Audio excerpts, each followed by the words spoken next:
રાષ્ટ્રીય બાળ સ્વાસ્થ્ય આરોગ્ય કાર્યક્રમ અંતર્ગત ગુજરાત સરકારની આરોગ્ય ક્ષેત્રે મહત્વની કામગીરી તાલુકા હેલ્થ ઓફિસ ડભોઈના ડોક્ટર ટીમ દ્વારા અંગત રસ લઈને કડિયાવાડ વિસ્તારમાં ઘરે ઘરે ફરી બાળકો આરોગ્યની તપાસ હાથ ધરવામાં આવી હતી.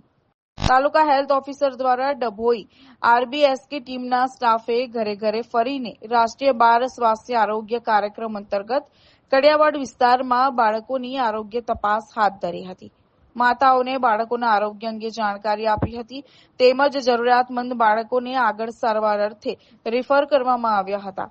ખાસ ઉલ્લેખનીય છે કે આરોગ્યની ટીમે ડભોઈ તાલુકા હેલ્થ ઓફિસર ઇન્ચાર્જ ડોક્ટર નીલકમલની રાહબરી હેઠળ ખૂબ જ પ્રશંસનીય કામગીરી ડોક્ટરો અને કર્મચારીઓની ટીમ કરી રહ્યા છે.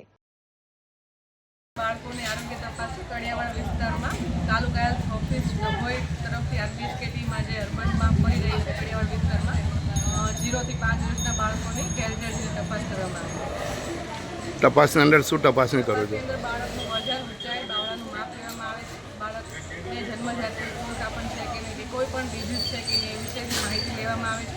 એ બાદ બાળકને જરૂરિયાત મુજબ સારવાર આપવામાં આવે છે. અત્યાર સુધી કેટલા બાળકો તપાસ કર્યા? હજુ સુધીમાં અમે લોકોએ 7 બાળકો તપાસ કર્યા છે. હજુ સુધી બપોર સુધી અમારું કામ છે. રોજે રોજ આ અલગ અલગ વિસ્તારમાં કે રોજ અલગ અલગ વિસ્તારમાં કામગીરી શરૂ હોય છે. અત્યારે આંગણવાડીનું કામ શરૂ છે. 10 દિવસ બાદ શાળાઓની તપાસ કરવાની. એમાં કોઈ બાળકોમાં કોઈ ખોરખાપન કે કોઈ ગંભીર બીમારીમાં જી નીકળે છે. ગઈકાલે જ અમને એક ત્રાસઅપકવાળું બાળક મળ્યું જેને અમે યોગ્ય સમયે યોગ્ય જગ્યાએ રિફર કર્યું. શું નામ તમારું? ડૉક્ટર વિના.